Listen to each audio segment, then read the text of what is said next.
नमस्कार, मैं हूं प्रवीण तोमर। आप देख रहे हैं नेशन बुलेटिन। 23 जनवरी कल बसंत पंचमी और शुक्रवार एक दिन होने से सुप्रीम कोर्ट के आदेश भी आ गए। शहर में तनाव की स्थिति बनी हुई है। हर व्यक्ति के मन में एक ही सवाल है कि क्या पूजा और नमाज होगी तो कैसे होगी, क्या अखंड पूजा खंडित होगी या नमाज कहीं और की जाएगी। सुप्रीम कोर्ट के स्पष्ट आदेश आ चुके हैं। इस संबंध में कलेक्टर प्रियंका मिश्रा ने क्या कहा, सुनिए। जब वहाँ अपनी बात रखी गई, इसमें जो शासकीय हमारे अधिवक्ता हैं उनके माध्यम से भी ये बात रखी गई, तो उसका जो निचोड़ निकला वो ये कि सर्वप्रथम तो जो हिंदू समुदाय वहाँ बसंत पंचमी पे जो अपनी पूर्व प्रथा के अनुसार जिस स्थान पे अपनी पूजा अर्चना करता है वो पारंपरिक तरीके से वहाँ अपनी पूजा अर्चना करे। इससे ये स्पष्ट हो जाता है कि उनको किस स्थान पे करना है, क्योंकि पूर्व प्रथा के अनुसार वो एक स्थान पे करते हैं, जो मुझे लगता है कि स्पष्ट करने की आवश्यकता नहीं, आप सब लोग को पता है। ये भी स्पष्ट है इस आदेश से कि दोनों ही समुदायों को पृथक पृथक एक्सक्लूसिव और सेपरेट स्थान देने हैं, जिससे कि दोनों ही समुदाय का जो वहां पूजा अर्चना है वो निर्विघ्न चले।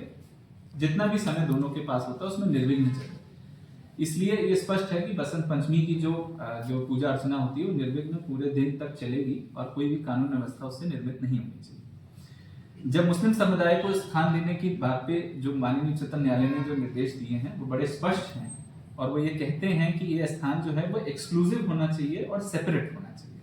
इसका अर्थ ये है कि पृथक होना चाहिए उस स्थान से जहां हिंदू समुदाय अपना पूजा अर्चन करते हैं, और एक्सक्लूसिव भी होना चाहिए।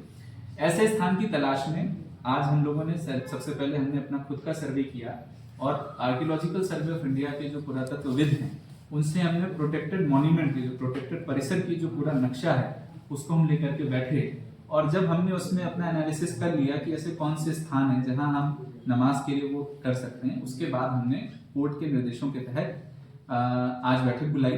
बैठक प्रशासन के माध्यम से बुलाई गई थी निर्णय लेने के लिए या समाधान या अपना एक निराकरण करने के लिए। उसमें हिंदू समुदाय भी आया, उसमें मुस्लिम समुदाय भी आया, और दोनों के समक्ष हमने अपनी इस बात को पूर्ण रूप से रखा है।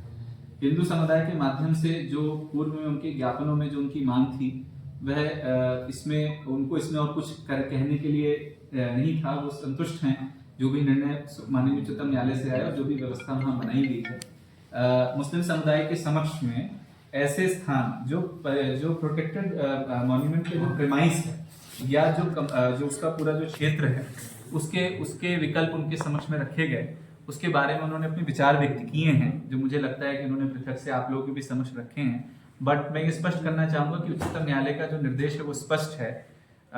जो स्थान है वो सेपरेट होना चाहिए, एक्सक्लूसिव होना चाहिए, और इस बात का बिल्कुल क्लियर इंटरप्रिटेशन ये है कि वहाँ सेपरेट एंट्री और एग्जिट होनी चाहिए। आप सब लोगों को पता है कि एक ही स्थान पे करने के क्या चैलेंजेस हो सकते हैं। पुलिस अधीक्षक महोदय के भी माध्यम से पूर्व में जो घटनाएं हुई वो पूरी सभा के सामने रखा गया, जो पूर्व में कानून व्यवस्था की स्थिति निर्मित हुई वो रखा गया।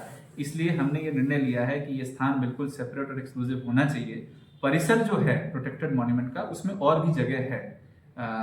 परिसर के जो हमारा जिस स्थान पे पूर्व प्रथा के अनुसार हिंदू समुदाय को पूजन अर्चन किया गया, उसके बाहर भी और भी है जो प्रोटेक्टेड मॉन्यूमेंट का हिस्सा है और प्रेमाइस का पार्ट है। ऐसे स्थानों के बारे में हमने मुस्लिम समुदाय को अवगत कराया गया कि यहाँ पे बहुत निर्विघ्न रूप से और सुप्रीम कोर्ट के निर्देशों के अनुसार हम इस कार्य को कर सकते हैं। उन्होंने जो बातें बताई हैं वो क्योंकि उन्होंने आपको सेपरेटली बताई, इसलिए मैं उसको दोहराना नहीं चाहूंगा। मैं बिल्कुल ये स्पष्ट करना चाहूंगा कि जिला प्रशासन को कानून व्यवस्था को देखते हुए खुद से इसमें स्थान नियत करना है। ये स्पष्ट है कि ये स्थान सहमति के आधार पे यदि बनती है तो अच्छी बात है, यदि नहीं बनती है तो हम लोगों को उसमें स्थान नियत करना पड़ेगा। हमने जो विकल्प दिए हैं उस पर उनके जो कुछ पॉइंट्स हैं उसमें हम लोग सोच विचार करके उसमें निर्णय करके अवगत करा देंगे। हो सकता है इसमें कुछ समय लगे, हो सकता है कि थोड़ा विलम्ब लगे, बट वो हम लोग एक सामंजस्य बैठा के कर लेंगे।